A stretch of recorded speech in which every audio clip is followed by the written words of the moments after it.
security and infrastructure practices often overlooked. Week before the holidays, and I hope that you've got all your holiday shopping done. In the meanwhile, as we head into that week in between, we wanted to make sure that obviously you could see the screen, but more importantly that you could hear us. It sounds like you can. We want today's webinar to be as interactive as we possibly can. Therefore, there is a question and answer type of environment that you can go ahead and post that information into the chat. You actually have the ability to chat with other people and not just the panelists that are with us today. So if I could, just for just 1 second, once again, my name is Dennis. I'm the marketing manager with Integrated IT Group. Our primary presenters today are Integrated IT Group's president, Douglas Holbert, which many of you know that are existing customers, and also we have a number that are on the line considering becoming customers, so thank you. We also have Brandon Shawless, systems engineer with Integrated IT Group, which we are headquartered in Twinsburg, Ohio. Primarily focused on IT consulting and management. You can find us at integrateditgroup.com and also out there on social media today. So I'm going to now pass over the webinar to Doug Holbert. He's going to walk you through our agenda for today and then jump into our program. Doug? Good afternoon, everybody. I know it's lunchtime. Hopefully everyone has coffee and something in front of them to keep you going during this lunch period. Again, we appreciate your time.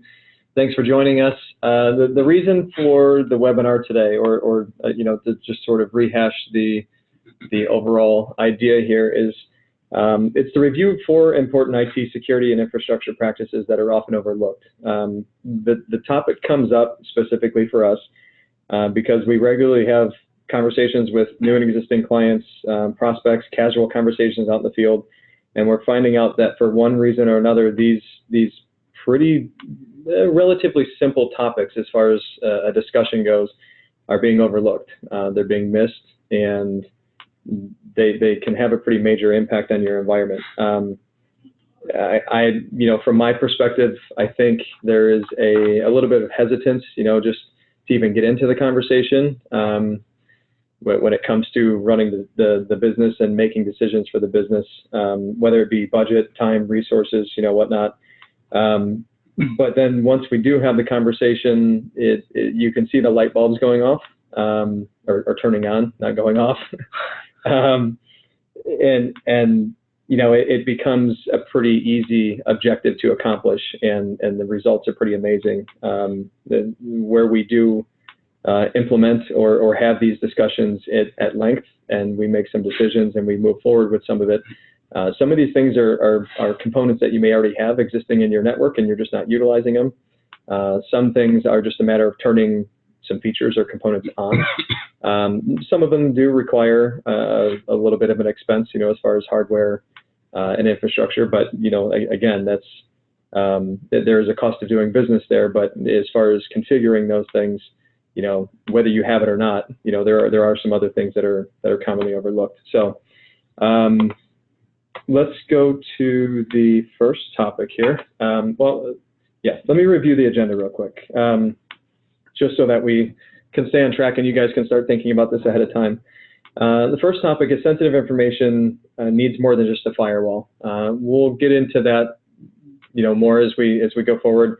The general idea there is that the traditional sense of a firewall it's changed. There's some new technology and some new ways of integrating all of the bits and pieces of security as it pertains to your infrastructure, and analyzing that data to make better decisions with it. Second topic, utilizing network systems to protect and scale. Brandon is going to cover that topic. There's, again, the same with the firewall. Most networks are going to have switching. Most today are going to have Wi-Fi. What we're finding, again, in conversation or in practice, is that there's missing components, whether it's security features and configurations, not even configurations, but security features and components that are available that are not being configured.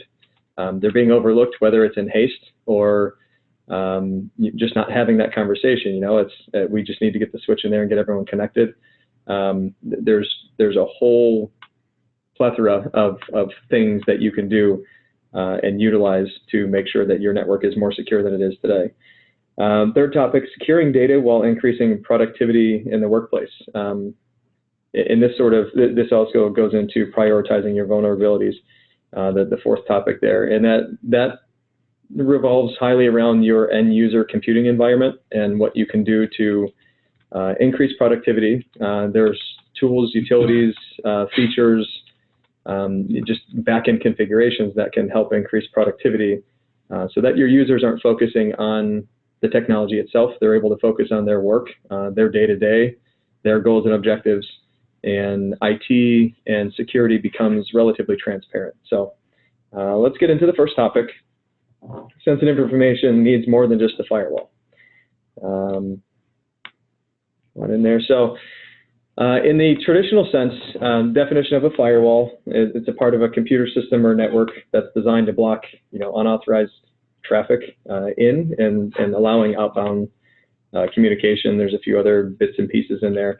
For the most part, a firewall is a firewall. But with today's technology, there are ways to make the layers of security and the layers of your network all talk to each other. So specifically siloed security layers. If we get into that topic really quick, traditionally,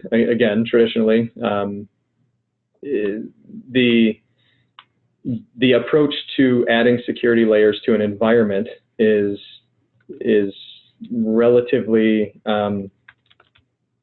piecemealed. So you have your firewall at the edge. It's an appliance typically, and that firewall is monitoring the flow of traffic. It could be stopping some malicious traffic here and there, rerouting traffic, whatever it may be doing. That handles the edge traffic and the bandwidth. Once bits and pieces of that data get through the firewall, whether it just answered the right questions, if it got flagged, whatnot, that the firewall let it through. Now it goes into your end user computing systems and your server systems.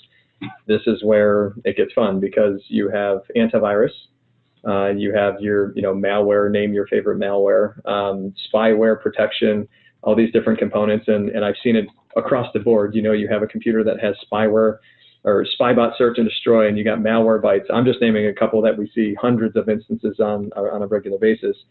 Those are all standalone silos. So anything that they see, anything that they do, any behaviors that they detect are not being communicated amongst the other security components of your environment. So with the more enhanced technology today, what we're doing with it is we're taking the firewall and the antivirus and the spyware and the malware and application control and bandwidth management, all these bits and pieces, and we're tying them all together so that they talk to each other. It makes for a more cohesive decision-making process. Again, this is, if I were to put this into an analogy, I would say, it's like, your kid walking around the house, if you have kids, sorry, child walking around the house goes to mom, hey mom, can I go outside? Or hey mom, can I have a piece of candy? And mom says, no, you know what, I don't think that's a good idea. We're going to go have lunch in a few minutes. Well, dad's in the other room. So what does he or she do? They walk to the other room. Hey dad, can I go outside? Well, did you ask your mom? No, I didn't ask mom, I just came to you. Okay, yeah, you can go outside for a little bit, but only for 20 minutes. Okay, so what just happened there? You had a question that was answered, or a flag that was given for that kid not to go outside. They went to another decision maker and asked the same question but got a different answer. Therefore, allowing that child to go outside, do what they were going to do, they passed through the gatekeepers by answering the right questions. If the mom and dad would have talked, it would have been a different decision. So that sort of methodology or that sort of concept there is what we're doing with the technology. So you have something that comes in, you have a piece of data or a stream that comes through the firewall. The firewall says, you know what, I'm going to flag you because I'm not exactly sure that you're legitimate, but you don't fit the definition of something that I'm supposed to block, so I'm going to let you through. So that piece of information, that scam, that malware, whatever it may be, makes it through and makes it to the end user environment or your servers. Now you have antivirus. The antivirus takes a look at it and says, you know what? I'm going to go ahead and scan you because you're not something that I've seen before. You look okay. You don't fit all the definitions of something that I would typically block, but I'm going to let you through because you look, you're 90% okay, and 10% of it, I don't agree with. So what happens there is now it's past two of your security features that if they were talking to each other, they would have known, hey, the firewall should have flagged you, but since I'm not talking to them, I don't know.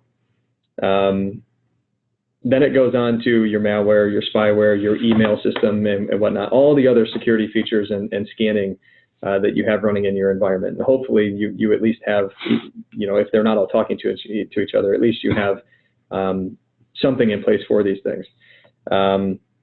So then it goes on to the third component and so on and so forth, and it becomes an infection. It becomes a crypto locker. It becomes a virus that spreads throughout your network. Crypto locker is even worse because it has the ability to crawl the rest of your network and your file systems and lock everything up, encrypt it, and this is where you get into ransomware. They can ask you for money and all that. Having all the systems talk to each other. Now you have the firewall that says, you know what, I'm flagging you, and I'm going to let the antivirus know that I flagged you. It gets to the antivirus. The antivirus says, okay, the firewall gave you a bad check mark. I'm going to review you as well. And yeah, you know what, you do sort of fit that mold. So I'm going to give you a check mark too that says, you shouldn't be passing through here. So now you've got two X's. Hits the third system, and it's not, this is more in theory, but it hits the third system and it says, you know what, yeah, I agree with the first two systems that you passed through. I don't think you should be here. We're going to go ahead and block you. And as a group of technology, as a group of security components, they block it. Behavioral analysis, root cause analysis, it's able to determine where it came from. Now you have a system that has tracked it all the way through. So, something happens, you get a virus on a computer, the antivirus flags it and blocks it. Typically, your network administrator is going to go over and look at that and say, I don't know where this thing came from, but yeah, you got a virus. Don't do whatever you were doing, or you were probably browsing some website that you shouldn't have been. The end user's like, I don't know what you're talking about, but he doesn't know what information to provide back. You end up with just this more firefighting technique than anything, and that's a bad place to be, because if that vulnerability still exists in another part of your network, it's just going to continue to happen, and you're going to waste time and resources and money and all that just trying to chase these things down. So collecting all that data and turning it into information, the reporting console, all that, it'll tell you where these things came from. It'll tell you how to attack it. It'll tell you how to lock it down. It's true, good decision-making information that should be in any network administrator or decision maker's hands, and it's relatively easy to implement. As far as cleanup, that's just the last piece here. A crypto locker makes it in and it starts blocking or encrypting files. The newer technology with all these bits and pieces, it has the ability to catch it. It quarantines those files in the process. So, we've seen live demos of these things, and it typically only makes it do 2 or 3 files. And if anyone out there has ever experienced a crypto locker virus, it's pretty bad. It can encrypt your entire file server within a couple of hours, and trying to get that data back is pretty painful. So the fact that all these bits and pieces talking to each other can detect and stop this from moving forward at the 3, 4, 5 file instance, or 3rd, 4th, 5th instance of a file being encrypted is pretty impressive. And it saves you a lot of time and money. And then the reversal of that, when it quarantines the file, it can actually go back and rebuild those files as well. So pretty smart. It answers all the questions, time, resources, budget, all that. It can definitely resolve a lot of pain for you. So a little bit on that, it's today, again, the objective here is to arm you with the information that you would need to ask the right questions. So if you're seeing these things, or if these are pain points or something that you're seeing, your IT guy is constantly firefighting instead of actually getting ahead of it and discussing, future objectives with you. That's, these are things that you should be talking about. So moving on to the next topic here. Utilizing network systems to protect and scale. And if anyone has questions, by all means, pop into the chat there, post your questions. Dennis will field those questions to us. We'll prioritize. If it needs to be a one-off conversation, we can do that. Otherwise, we can address them today at the end, or even throughout if the question is if it hits on a hot topic here. So I will pass off to Brandon to talk about utilizing network systems to protect and scale.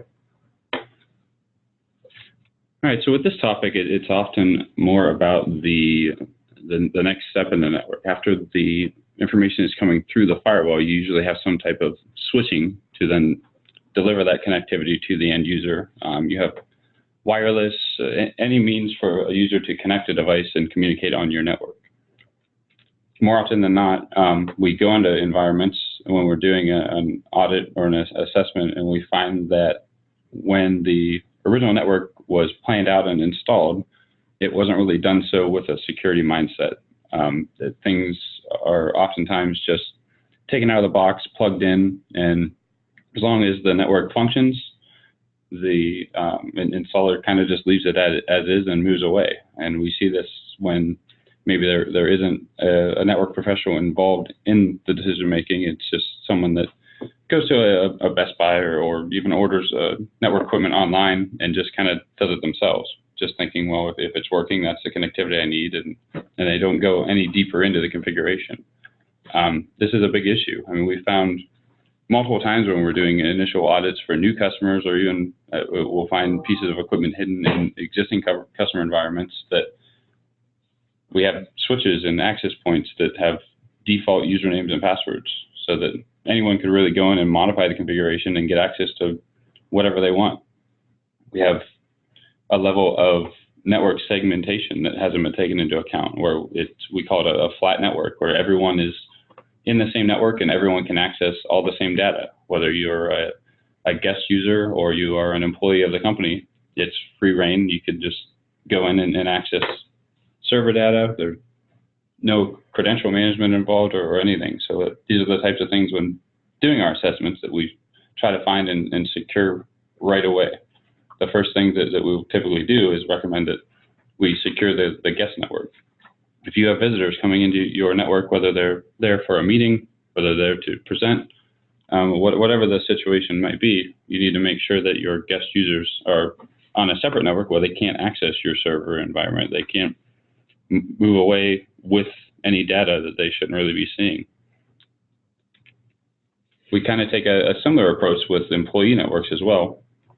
Now that we're in a day and age of bring your own device, you kind of have to manage security-wise what your employee devices are able to access, what they are doing. So we'll configure a network to maybe put them on their own so that they can't access servers and employee resources on personal devices, or just somewhat secured so that they don't have access to the information. They can't copy to a personal device and walk away with it. The next piece of the network hardware that we usually try to look into is securing the actual access to both the physical ports and the wireless networks. There are a couple tools that are readily available that are in most environments that just need configured that people don't know about. One of them allows you to configure authentication to your network. If you already have a directory set up where people have usernames and passwords, you can set up a radius server to allow that authentication to happen when someone plugs into a port on your network or when they authenticate to your wireless network. If they don't have a username and password, they can't get on any of your networks. If the PC that they're trying to connect to isn't on your domain and trusted, it can be configured so that it shunts that device off onto the private guest network that I touched on earlier, that sort of thing. And there are other third-party security tools that are available that kind of take it to the next level with security. One of the ones that we use is called Cloudflare. We connect this into user environments, and it is kind of an in-between for the Active Directory authentication, but it takes it up a level by making the connection using certificates. So you build a policy and you say, I want domain-joined PCs to be allowed to access servers and put on this network. I want guest networks to be off on their own. And a user can log in and enroll their own devices. And when they do this enrollment, they download a utility that installs this certificate and puts them right where you want them based on the policies that you configure. If the employee, let's just say, is terminated, or if you have a guest user that's only allowed access to the network for 24-hour period, at the end of that time period or at the point of termination, the certificate that they installed is then no longer valid, and it won't let them have access to any piece of your network. So that's one of the things that we like to configure when necessary. Prevents a lot of issues where you have ex-employees that have a shared network key that they have access to, so they still have the ability to join the network and get some data that you probably don't want them to have access to after they're no longer with you. This is also a easy way to simplify onboarding of devices, especially in that bring your own device kind of category, because there is a user portal that the user can log into, authenticate, and then download the certificate onto their computer. The IT staff's involvement is very minimal. They don't have to take the end user device and join them to a network. You don't have to worry about handing out any shared keys, that sort of thing. I've seen that be specifically problematic in like downtown areas where your overlapping Wi-Fi signal is bleeding into other businesses. And I've actually, on a couple of different occasions, been in an environment that is a client of ours or a new client, and I'm going around doing a discovery walk through a survey of all their users to find out what pain points and what issues they're experiencing. Find out that their Wi-Fi is spotty, it's not working great, and that they're connected to their neighbor's Wi-Fi. And I ask them, how are you connected to the Wi-Fi? Well, my friend works over there, and they just gave me their key because I was complaining to them one day. Holy cow. So you have one person that is supposed to be working for the business that they're sitting in, connected to their production systems, also connected up to the Wi-Fi next door of who knows what security level, they're protected. So, I mean, there's a whole host of issues there that present themselves, and it's just, I mean, it could be in a downtown environment where your wireless bleeds out. It could be, somebody sitting in your parking lot, that pulls up that maybe, like Brandon just mentioned, doesn't work for you anymore, but they pull up in your parking lot. Maybe they're working next door, or it's retail, or something like that. They just pull up and now they still have access because that key needs to be changed on a regular basis. And to change it on a regular basis means going around to every device that's been ever connected to it and also changing it. The onboarding procedure gives a certificate, and you can make it time-based too, to where it can last a certain number of days or hours, years, whatever you want. And so there's an expectation. And then there's also alerting that will tell you when that device has expired and if you need to renew it. So you're not trying to hunt down why something just fell off the wireless network or the wired network. Yep, all things that usually aren't at the forefront when people are designing networks or when they're installing a new switch because there's died, that sort of situation. The next piece of this is really about the central management of your network. Having one place for all the data to go, a single pane of glass to configure and also kind of see what's going on your network is an important piece. Without the repositories configured for the log data to go to and configuration backups, we have a lot of scenarios where we'll go in to help someone out who is in a situation where they have a piece of equipment that's failed and we don't have any information on how we need to reconfigure the new piece of equipment once we get it in there, because they don't have a plan in place to back up their configuration data. Or another scenario is if there is a security breach that we have to go in and try to put together kind of a root cause and figure out what happened. If the data from the network is not going to a central repository and you don't have some sort of software that allows you to investigate and see exactly what happened at what time, it is very difficult to unveil that sort of information. So these are all things that we try to get ahead of when we're doing network deployments, and during audits, when we find that these things aren't done, it's also a conversation that we have to try to get these implemented after the fact. Yeah, we find a lot of network solutions that are put in. I don't know, what would you say the percentages that we run into? Specifically, what chokes me up is whenever we walk into an environment and they do have the right switching solution. We just ran into some of these more recently, where they have tens of thousands of dollars worth of switching gear and pretty robust solutions, and it's literally configured like a $100 switch from Best Buy. It literally it can go miles and miles beyond what it's configured to do, and it was just, whether it was oversight, whether it was a planning thing, whether it was a maybe we'll get to it later kind of thing, it's just not done. And and you spend that kind of money on that technology, at least from my standpoint and being a business owner, that it's going to irk you, if you find out, especially if there's a vulnerability that does get through and you find out that you had the functionality all along. So these are those things that, we find a lot of this stuff during our audits and assessments when we go on site. We do like a discovery and documentation walkthrough where we probe all of your systems, we gather all the documentation, and we tell you, hey, look, your hardware is fantastic, but you're missing a lot of this stuff over here. Let's take a look at that and plan all this out for you. Or if it's something that you think you have, or maybe there's just a license feature or something that's not turned on or added to it. These are all things that we would catch during an audit assessment and inform you of. So, okay. Going on to the next one. Yeah, so to move on to the next topic here. Okay. I had asked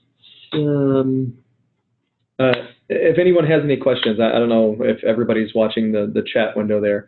There is a chat window if you guys have any questions throughout this. I know this is kind of a lot of high-level conversation. That's the intent, is to get you thinking about things and to arm you with the right information to ask the right questions. So if you guys do have any questions that are pertinent to this time, please either use the chat or send us an email. Otherwise, we'll follow up with you individually. And then we also use some of these topics as future webinar ideas as well. So we're here to give you the information to help educate you guys. So all right, so moving on to the next topic: securing data while increasing productivity in the workplace. The overall idea here is, how do you, I think up until more recently, securing your data meant putting some handcuffs on performance. When you put in an antivirus and you turned on all the features, I specifically remember there was a publicly held firm downtown Cleveland that had antivirus running. Well, obviously they had antivirus. It was McAfee, and they had all the features turned on, and that was great. But we had to buy the highest end laptops just to keep them functioning, because they would run Excel spreadsheets that were linked to about 100 other Excel spreadsheets with macros and everything else in between. That fits, or at least it used to fit, the definition of a virus. It would use the temp folder quite a bit, which antiviruses don't like. So what was the solution? There really wasn't one. It was to go in and you set exclusions. You set an exclusion on the temp folder. You tell it not to scan certain things in the temp folder. You whitelist an application. You tell it that, certain macros, you go into Excel and you turn down the security in Excel so that the macros can run freely. You're doing a lot of things that are essentially poking holes in your security portfolio, or your security, what do you want to call it, package, overall protections. And when you do that, it's great because it allows your applications to run. It stops your users from making a lot of noise. But you're opening up some pretty big vulnerabilities, and that's risky. We've seen a couple of instances where, setting those exclusions, and then we find out, 6 months later that there's something living in the temp folder that continues to kick off and run in the background, and nobody knows about it because the antivirus was told to ignore it. So operational efficiency, the idea and the concept, again, these go back to conversations that we have regularly with customers, is giving the users the tools that they need to focus on their work. So if that's Excel, their CRM, if it's on-prem, if it's cloud, wherever that may be, and allowing them to still safely navigate all the risks that everyone's presented with on a daily basis and not impeding their performance. I like to use the word transparent. So you're making security and IT transparent to them. They don't have to focus on how things work and why something isn't working or is working, or why is something slow today and fast tomorrow. Some users are experiencing one thing and other users aren't. That just causes confusion. It causes chaos, and it impedes productivity. The objective, and I think everyone would agree, anyone in a decision-making position or management layer, when your users get loud, that's when technology takes a hit. When your users get loud and they're complaining about things, that's when that makes your life difficult. So the idea is to do as much as you can do to secure the environment, keep them safe while not slowing them down. Specifically in one of these topics is IoT and BYOD. So Internet of Things, that's a new acronym for everyone to remember what it means. IoT, Internet of Things. That's everything that is connected that's not an active computing device, I guess, is for lack of a better definition there. It is everything that's connected on your network that you don't typically think of being connected to your network. So things like access control systems, so your key fobs that get you in the front door, camera systems, HVAC systems, sound systems, and we're running into a lot of Sonos devices that are plugged in when we go on site. Security systems, lighting systems, Hue, and all this. Our business environments are becoming as smart as our smart homes are now, because it frees up our time. BYOD, bring your own device. That's specifically here with an entire team of engineers. Everyone has 15 devices sitting on their desk. What's what? Which one is ours? Which one is locked down? Which one's open? Which one already has a virus on it? It's very difficult to know unless you have some of these bits and pieces in play. So again, the objective here is to put systems in place that analyze these types of environments, that see the devices that are on your network, but not having to go in and crunch the data yourself. That's you don't want to have to go look through logs to try and find out where something is coming from. So the idea is, the first two topics. The first one was more than just a firewall. Okay, so you're able to tie a lot of your security components together into a single pane of glass. It's got reporting. It's got a dashboard that you can go in and see at a glance what's happening. Your switching and your networking, same thing. Your wired network and your wireless network are now tied together into something called a network. It's no longer two separate components. Single pane of glass management. You're able to take the data that's going through it, turn it into information, and tell you what's going on.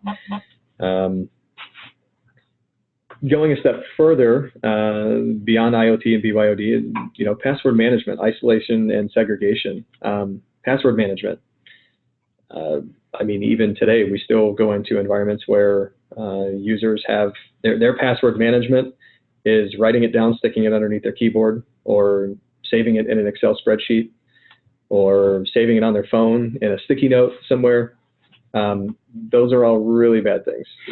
Sharing passwords amongst users. Well, that user needs to get to something that I have access to, but we don't want to give them permission, so I'm just going to give them my password. Okay, what's the point? You just gave them access to something that they shouldn't have access to. As well as you've spread now your liability or your responsibilities, and the liability that lies on your shoulders as far as protecting your credentials on, you've given that out, and now there's no way to tell, was it you on your computer or was that another user on another computer? All bad things.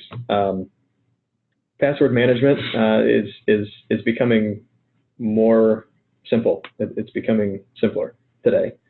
There are utilities available where you create a master password. You use two-factor authentication. Two-factor authentication, for those of you that don't know, is a mechanism to logically and physically verify that it's you. What I mean there is that it requires still, a password or a phrase or something to get into it. But in addition, it has what's called an authenticator, either on another device. You can have these, what are they called, RFID tags that rotate, randomly every 60 seconds through, a random key phrase or a random string of numbers. And you have to have both of those things. You have to have a password and a key phrase or a passcode or something to get in there. That second component comes from a physical device that you would have access to, such as your mobile device or maybe a text message to a certain phone number. It's trying to verify that you have the knowledge in your brain and the physical access to a device to get into it. Anyway, back to the actual password management component. Once you've secured your access into password management, it's a database of all your passwords. What this allows you to do is use better password practices, best practices as far as passwords. And even today, the definition of a good password is a little loose. We'll get into that in the next slide. But it allows you to use different passwords amongst all your different portals. So, I think on any given day, I'm logging into probably 15 or 20 different portals, if not more. I know most of our users, you have your CRM, you have Outlook, or your email, your domain credentials. You've got access into your access systems and all your IoT devices that are out there. Logging into your spam filtering portal to be able to do a large file send or an encrypted file or a safe send. All of those are requiring, different passwords, different credentials. And how do you remember all those besides maybe making your password, one is password 1, the next one's password 2, password 3, exclamation point. You're using these commonly known algorithms to create your passwords. Hackers know that stuff. Based on all the passwords that they've stolen to date, they can put 2 and 2 together and figure out, it's your dog and your birthday, or your kid's name and their birthday. They can figure this stuff out. And with social media platforms, that information is pretty readily available. So between the two, they can kind of figure that out. Again, it's being aware of it. Don't let your users, fall into bad habits. These utilities and these components are available, and they're easily implemented. They're easily configured, and you'd be surprised, that once you implement it, that the adoption rate is pretty good. And then you can also score the users in there. It tells you, it ranks them and rates them based on how they create passwords and how they handle their password management. Overall, it's another layer of protecting yourself and your environment from vulnerabilities. Isolation and segregation. This is kind of going back to all of these things, the IoT and the BYOD. So isolation and segregation, you can have your networks bump off devices into guest networks and other areas of your network that don't have access to your production systems. It just further protects your business data, your production systems from being vulnerable. The further you can move those devices away, the devices that don't need access to your data systems, the better. Let me see. Did I miss anything here? So, hey, Doug, we have a comment, actually a pretty good comment that I think is a question that's very relevant to where we're at from Matt with BYOB. Now, the biggest issue is cell phone or tablet. They can only access the guest network, which prevents production to the network, prevents production to the network access. Mm-hmm. When you hear that, what's the first thing that comes to mind? A couple different bullet points along the way. That's pretty standard. I mean, unless you put in a device policy allowing your users to access certain production network items, and then that's usually in the case of like if they have a certain network antivirus and if your data is encrypted and you know that it can't walk away on an employee-owned device. Usually a lot of our users do exactly what was described, where we have a guest network and they can't access most of the production environment. So if you're looking to do something else where you want to allow your employees to use their own devices to access your network, that's something that we should probably talk about and put a plan together. There are solutions out there that allow you to secure that type of communication, but just natively right out of the box, the guest network, the way you have it configured is the way to go. So depending on the function of that device, there's a couple of different approaches there. I mean, you can approach it from device management directly. You can manage that from a networking perspective, or you can manage and control that from an application perspective. So, specifically, let's say, for example, like the Office 365 suite, SharePoint, Outlook, OneNote, OneDrive, all of the Office 365 stuff. There are permissions in there that you can allow users to do certain things. You can allow it on certain devices or prohibit certain devices. So that's from the application side. So even though they may be on, a production network, that they're still allowed to access or not allowed to access. Maybe you let a tablet on the production network to get access to file shares because it's a manufacturing, tablet that walks around the warehouse and you're doing, actual day-to-day, business on it, or day-to-day, manufacturing processes on it, but you don't want them to be able to, implement and sync OneDrive with it because it's floating around and, maybe set down. That can be controlled at the application layer. The device layer, like Brandon said, there's some that you can do there. It depends on, do you own the device? Is it company owned or is it personally owned? The onboarding process can do some of that. Sophos Intercept X has application control. Yeah, I mean, we would have to dig into some more granular detail to figure out exactly what you're trying to do. But I mean, in one way, shape, or form, we could probably drill down and get what you're looking for. Not saying that there is an answer, but yeah, that's a good question. Brandon and I will take that and discuss that with our engineers and get back with you. Yeah, we'll definitely grab all the questions that are coming through, because there's a second follow-up question that has to do with everybody having their own smartphones and some tablets. And as they pull their emails through Office 365 and they ride the Wi-Fi, are their exposure.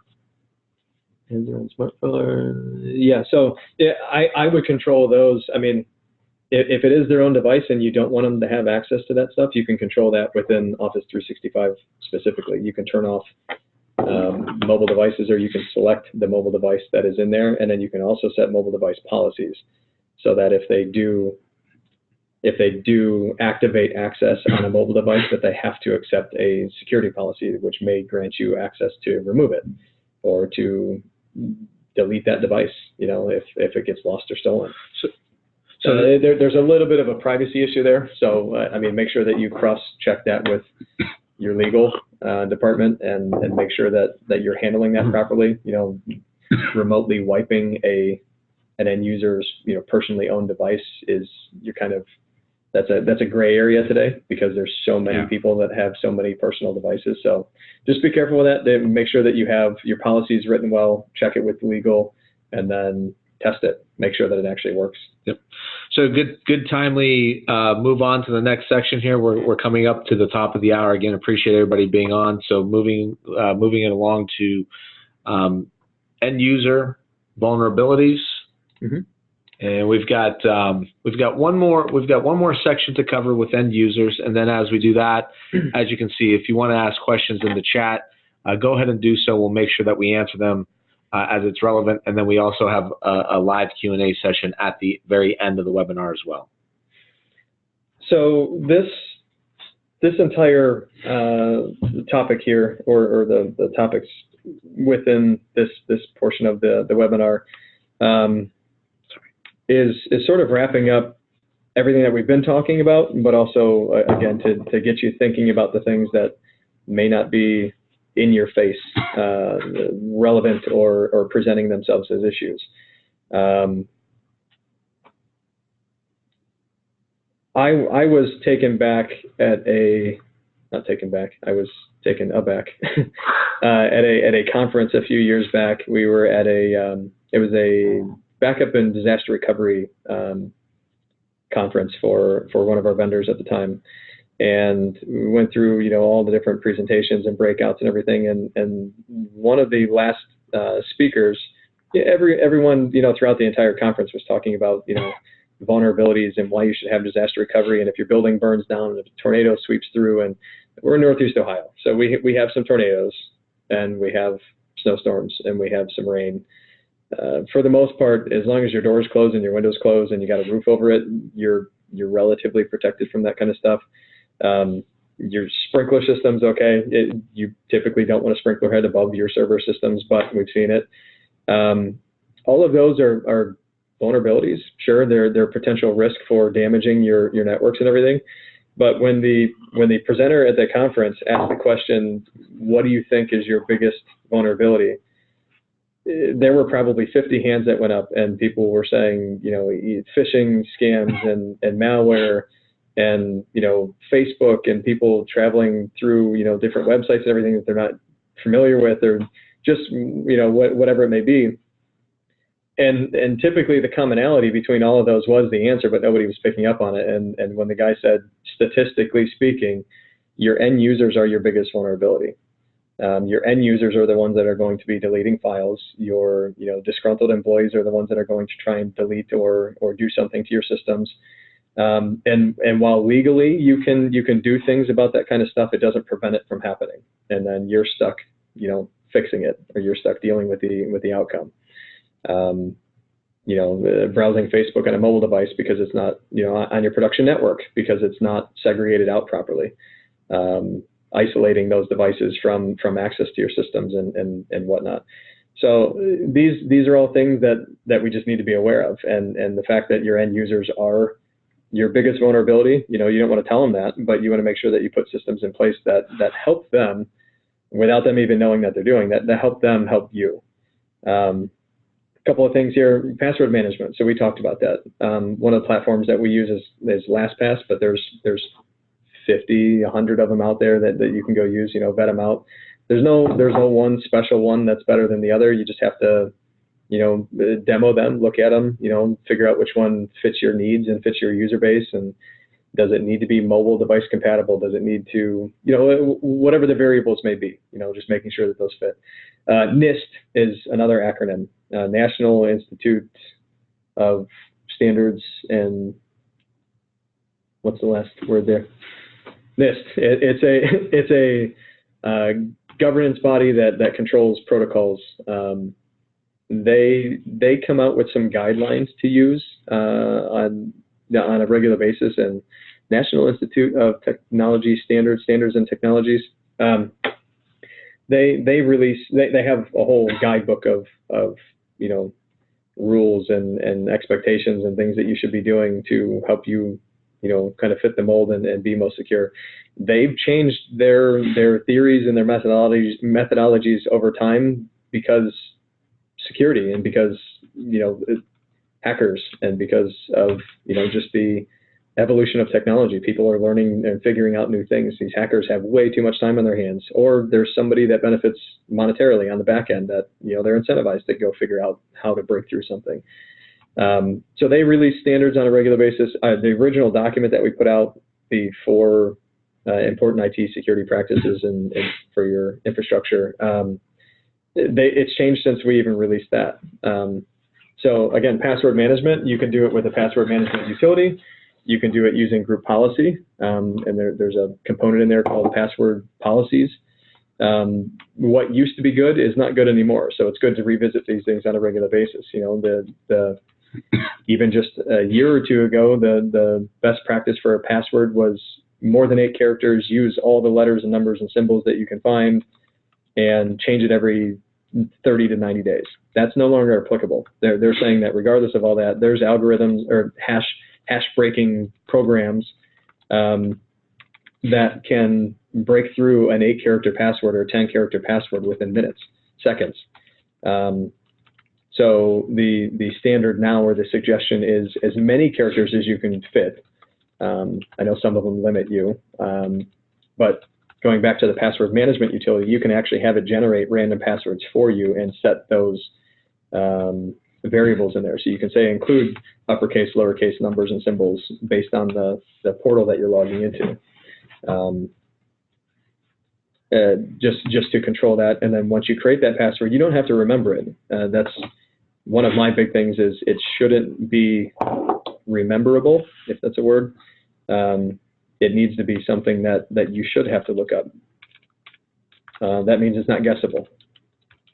Social engineering, just quickly to review that. It's a form of techniques employed by cyber criminals, designed for nothing else to lure unsuspecting users into sending them confidential data, infecting their computers with malware, opening links to infected sites. So we had one recently. It's a phishing scheme, and that's where the world knows that Office 365 is a thing. So they would send a phishing email that looked very much like it came from Office 365 or from Microsoft, and it said, "Hey, we're just trying to verify your credentials. We're being the good guys, and we're trying to keep you safe.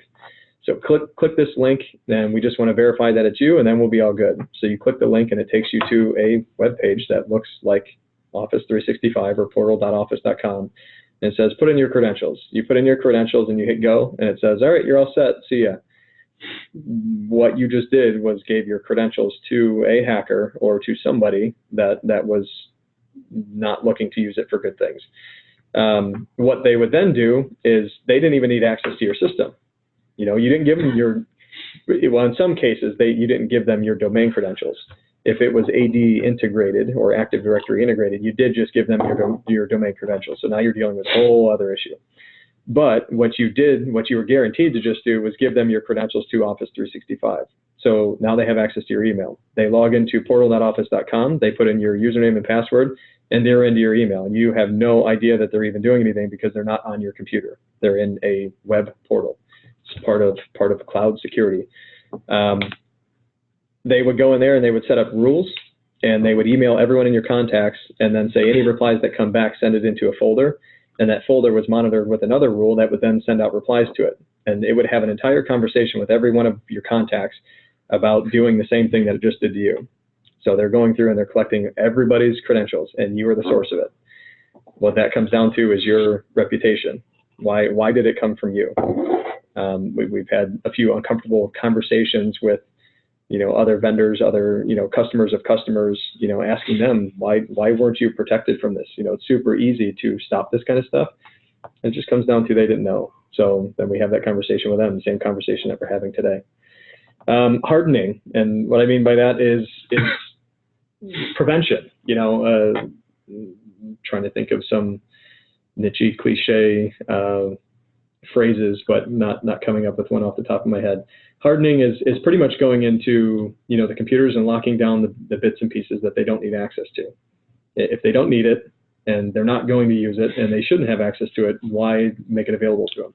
There's group policies, and group policy comes from Active Directory, so it's the centralized management part of your domain network.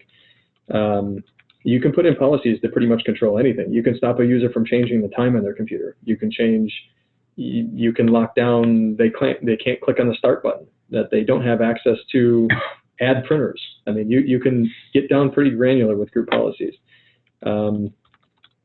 What this does is it provides you a level of consistency. So if you've locked it down, you know that that's not part of the problem. You know that they can't change that, or that's not going to become a problem because the user just simply doesn't have access to it. That has to be carefully planned out and thought out because you could prevent the users from being productive. But we're pretty experienced in that area, so we can help you with at least the baseline and then lock it down further from there. And then the last piece here is overall. I mean, everything that we're doing today, this entire webinar was awareness and user education. So now you guys know what to look for, what to ask about, getting your users trained.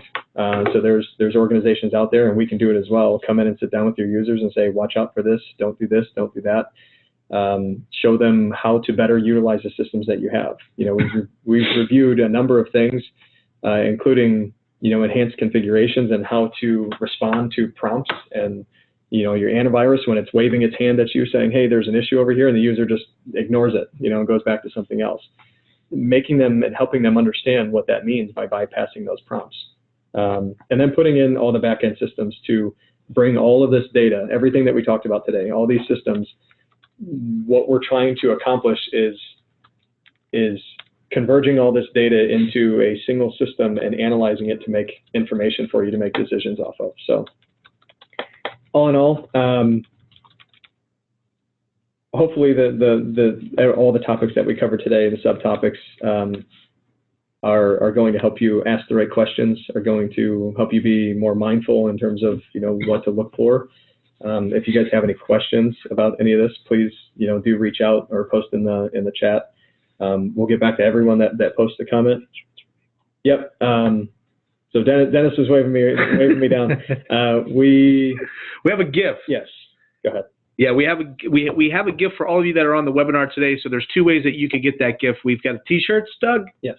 We've got T-shirts. So when you log out of the webinar today, there's going to be a post-webinar survey. It's 3 quick questions. We want to know what you think about the content.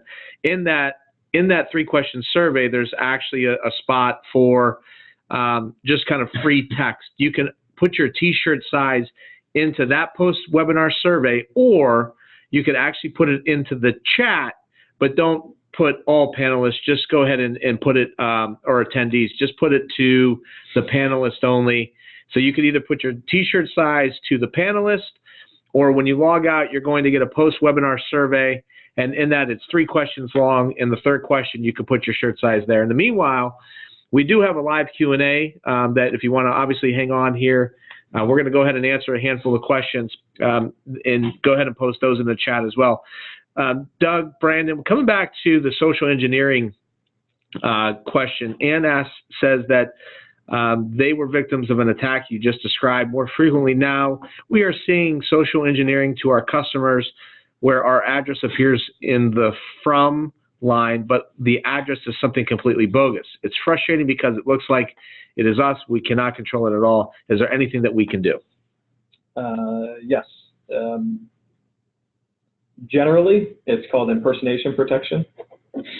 Specifically, there are components of the spam filtering. Actually, most of the topics that we covered today, there's some form of technology that will start to reach into this a little bit.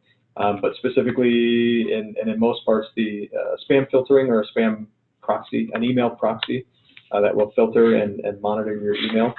Mimecast specifically is what we use, has a component called impersonation protection. It's, I believe, an added license, or it's an elevated level within their systems, but it does a little bit of behavioral analysis and does require a little bit of configuration, but it specifically resolves that issue. I will get with our Mimecast engineer, and I'll get you some information on that. Sounds good. If there's any other questions, go ahead and post them in the chat. We're at the top of the hour. We can hang out for as long as you need us to. Another question, Doug, is in your experience, and at what point besides reputation, when it comes to that sort of attack, is an organization generally held responsible for? Is there legal implications behind it as well? Absolutely. Yeah. Depending on the contracts that you have in place, I mean, so specifically for us, we manage IT environments for our customers, and some of them are, they are under some sort of compliance. And so their compliance officer, or they're just simply their compliance policy requires that any vendors that they do work with also be as compliant as they are. We navigate these gauntlets on a very regular basis. But I mean, some of our customers have government organizations or government entities as their customers. That's huge. Good for them for getting those contracts. Those are difficult. So I mean, just knowing how difficult those contracts are to obtain, it would be unfortunate if you already had, specifically if you already had the technology in place and it just wasn't configured or it wasn't properly thought through, would be a bad day, for everyone involved. But it just takes a little bit of thought, takes a little bit of time to get together and discuss all of these things. And we welcome those conversations. We enjoy those challenges being presented. As engineers, we like to break things apart and figure out how to put them all back together and make them better, when we do build them back up. So, Brandon, anything to add to that? Yeah, I mean, that pretty much covers it.